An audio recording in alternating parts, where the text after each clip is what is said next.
새롭게 시작된 한 주의 삶 가운데 여러분 지경이 넓혀지는 복이 날마다 더해져 보기를 주의로 간절히 축복합니다. 예수님께서 게네사렛 호숫가에 오셨습니다. 아침에 호숫가에 예수님이 당도했을 때 배 두 척이 있어요. 근데 그 배 두 척은 우리가 너무나 잘 아는 베드로의 배, 또 요한의 배였죠. 그들이 그 아침에 배가 있었던 이유는 밤새도록 그들이 고기를 잡는 그런 시간을 가졌기 때문에 그랬습니다. 근데 그들이 고기를 한 마리도 잡지 못했어요. 허수고였다는 거죠. 밤새도록 일했는데 손에 쥐은 것이 아무것도 없습니다. 빈손입니다. 그러면서 이제 그물을 씻는지라 그물을 씻어 아무것도 잡지 못하고 정리를 하고 있는 그러한 시간을 갖습니다. 그때 예수님께서 오셔서 배에 오르시면서 조금 떼기를 정하니 배에서 조금 배에 오르셔서 무태서 조금 뛰고 예수님을 따르는 사람들에게 예수님이 말씀을 하십니다.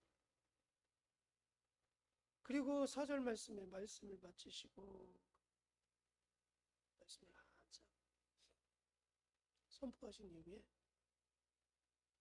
예수님께서 시몬에게 말씀하시죠. 4절에 깊은 데로 가서 그물을 내려 고기를 잡아라. 깊은 데로 가서 밤새도록 고기를 잡았는데 빈손이었습니다. 그런 그에게 깊은 데로 와서 다시 그물을 내리라는 거예요. 그물을 다 정리했는데, 씻었는데 이제 오늘 작업은 끝냈습니다. 근데 빈손이에요. 근데 다시 가서 그물을 내리라고 말씀하십니다. 그러니까 시몬이 이야기합니다. 선생님, 우리들이 밤이 새도록 수고하였을 때 잡은 것이 없지만 말씀에 의지하여 그물을 내리리이다. 말씀에 의지하여. 조금 전에 예수님의 말씀을 시몬 베드로가 들었습니다. 예수님의 말씀의 가르침을 시몬 베드로가 들었어요. 그리고 나서 깊은 데로 가서 그물을 내려라. 그러니까 말씀에 의지하여 그물을 내리리이다. 이미 베드로의 마음속에는 예수님의 말씀의 가르침에 큰 은혜를 얻은 것이고요. 그 말씀을 들을 때에 베드로의 마음속에 믿음이 생긴 거죠. 말씀을 의지해서 살면 큰 은혜가 주어지는구나. 말씀대로 살면 뭔가 하나님의 큰 은혜를 얻을 수 있구나. 말씀에 의지하면 이라는 포인트를 우리에게 강하게 던져주고 있습니다. 예수님이 배에서 무리를 가르치시더니 말씀을 마치시고 하나님 말씀을 가르치는 거죠. 그리고 나서 깊은 데로 가서 그물을 내려라 그랬더니 밤이 맞도록 우리가 경험적으로 봤을 때 어부의 경험으로 바탕으로 봤을 때 시간대의 고기의 흐름의 지식으로 봤을 때 고기 잡을 시간대가 아니지만 말씀대로 내가 그물을 내리겠습니다. 예수님이 나에게 그렇게 말씀하시니 그 말씀을 의지해서 내가 그물을 내리겠습니다. 그물을 내렸더니 그물이 찢어질 만큼 고기가 가득 담기고 자기 배에 다 실을 수 없어서 동무의 배를 불러서 같이 나뉘어 배에 고기를 실었는데 두 배가 잠길 만큼 잡혔습니다. 여러분 빈손의 인생이 차고 넘침의 인생으로 바뀌었습니다. 언제요? 말씀을 의지하고 행할 때. 우리가 인생의 삶을 살 때에 우리는 말씀을 의지하기보다는 베드로처럼 경험 위주로의 삶을 살아갑니다. 내가 나이가 이 정도 됐는데 내가 얼마나 많은 경험을 했겠나. 또 내가 인생을 살면서 나름대로 터득한 지식들이 있잖아. 지식. 그리고 나름대로 계산의 법이 있잖아. 나름대로 자기 생각들이 있어. 그래서 우리는 신앙생활도 대부분 어떻게 해요? 경험을 바탕으로 신앙생활. 그리고 내가 터득한 지식을 바탕으로 해서 신앙생활을. 그리고 내가 여러 가지 이 생각 저 생각을 하면서 어떤 게 좋은 거냐 이렇게 계산을 해보고 그 중에 하나를 선택을 해서 이렇게 신앙생활을 합니다. 여러분, 하나님의 자녀들은 경험도 지식도 내 판단도 신앙생활의 근간이 될 수가 없습니다. 근데 우리는 그러한 실수를 너무 많이 범할 때가 있어요. 여러분, 경험 후에 내 신앙의 집을 지으면 결코 안 됩니다. 근데 우리는 자꾸 내 경험, 내 신앙의 연주에서 내가 경험되어지고 체험되어진 것을 바탕으로 해서 내 자꾸 신앙의 집을 지어가려는 어리석음이 있어요. 그리고 내가 아는 지식 위에 뭔가를 자꾸 쌓으려고 하는 잘못을 범할 때가 있습니다. 그리고 뭐 내 나름대로의 냉철한 생각과 기준을 가지고 신앙의 집을 쌓으려고 합니다. 여러분, 그거는 어리석은 거예요. 포기해야 됩니다. 내려놔야 됩니다. 목사님, 내가 이런 경험도 있고 이런 체험도 있고요. 이래서 이렇습니다. 여러분, 아닙니다. 경험과 체험은요, 그때그때 다릅니다. 오직 어제나 오늘이나 내일이나 변함없는 건 뭐예요? 하나님의 말씀입니다. 말씀은 변함이 없어요. 그러므로 우리의 신앙의 터전, 또 우리의 신앙의 집을 지을 수 있는 근간은 어디에서요? 말씀입니다. 베드로와 야고보 아니 밤새도록 경험을 가지고 그물을 내렸습니다. 밤새도록 이제까지 쌓은 어부의 지식을 가지고 그물을 내렸습니다. 나름대로 이 생각 저 생각을 판단해서 여기에 그물을 내릴까 저기에 그물을 내릴까 여러 가지의 생각을 가지고 판단을 해서 그물들을 밤새도록 이곳저곳에 내려봤습니다. 근데 빈손이에요. 아무것도 잡은 게 없어요. 때로는 우리가 신앙생활을 그렇게 할 때도 있다. 우리가 인생을 그렇게 살 때도 있다는 겁니다. 실질적으로 그렇게 살잖아요. 근데 때로는 우리가 잡는 손에 잡힌 게 뭐예요? 그 빈손이에요. 뭔가 열심히 신앙생활한 것 같은데 빈손. 열심히 인생을 살아온 것 같은데 빈손. 그 빈손 가운데 풍성한 열매를 맺을 수 있는 방법은 뭐냐? 말씀에 의지하여. 할렐루야? 말씀에 의지하여. 왜요? 우리 인생의 주관자는 누구요? 하나님이십니다. 우리 인생의 주관자는 예수님이십니다. 그러면 그 예수님께서 우리의 필요한 것들을 공급하시고 채워주시는 분이죠. 내 경험이 내 인생을 채우는 게 아니고요. 내 지식이 내 인생을 채우는 게 아닙니다. 예수님께서 내 인생에 필요한 것들을 공급하시고 채워주시는 거예요.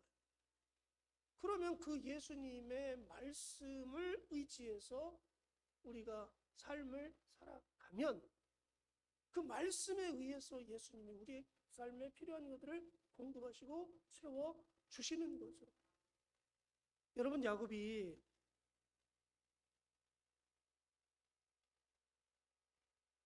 외삼촌 라반의 집으로 도망갑니다. 왜요? 살기 위해서. 근데 도망갈 때 어떻게 도망가요? 빈손으로 도망가요. 걸음 하나 살려라고 그냥 그러다가 베델에서 밤이 되니까 돌베개를 하고 잠을 자는데 꿈속에 희한한 천사의 모습들을 보게 돼요. 그러면서 하나님께서 야곱에게 말씀하십니다. 약속하십니다. 그리고 야곱이 외삼촌 라반의 집에 가서 그의 삶 속에 늘 자리 잡았던 게 뭐냐? 하나님의 말씀이었어요. 하나님의 약속된 말씀. 하나님이 나를 이렇게 해주신다 약속하셨다. 말씀을 부여잡고 하나님을 의지하고 신뢰했더니 그가 돌아올 때 어떻게 돌아와요? 거부가 돼서 돌아왔습니다. 빈손의 인생이 하나님의 약속된 말씀을 부여잡고 인생의 삶을 살았더니 돌아올 때 거부가 되어서 돌아왔습니다.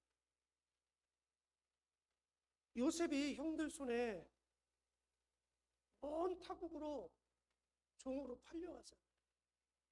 빈손의 인생으로 팔려갑니다.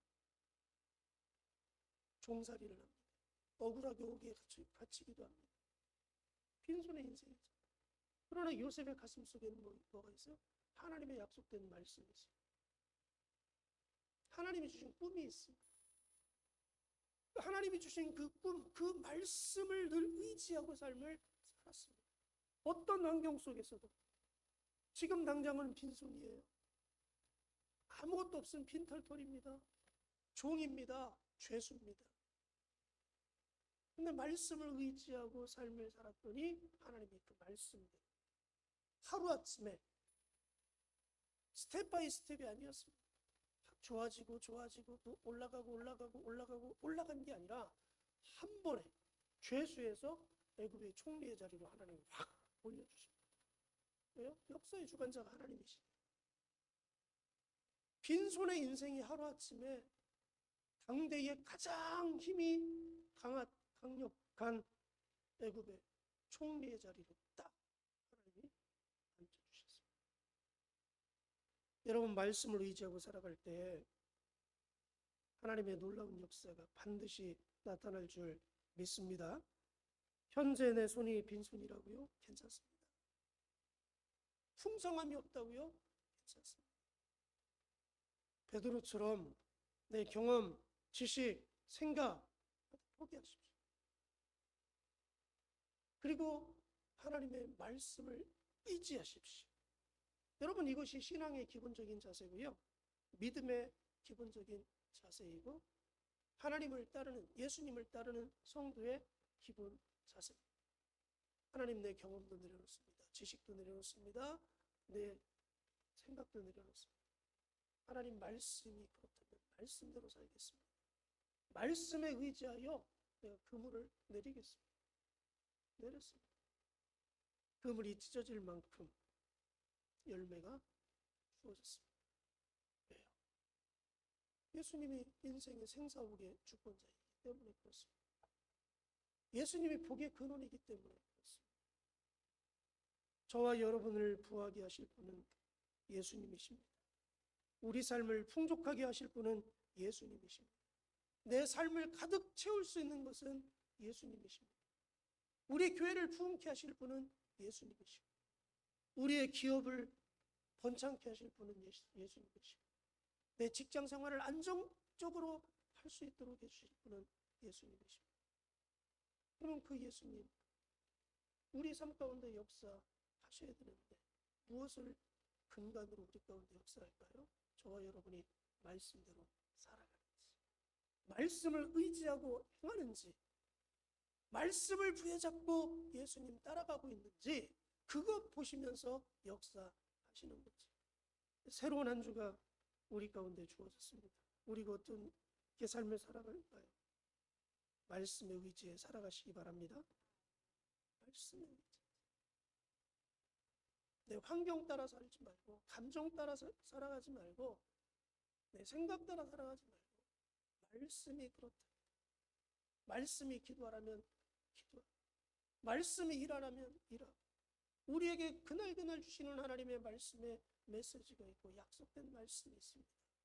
감동이 있습니다. 성령의 역사가 있습니다.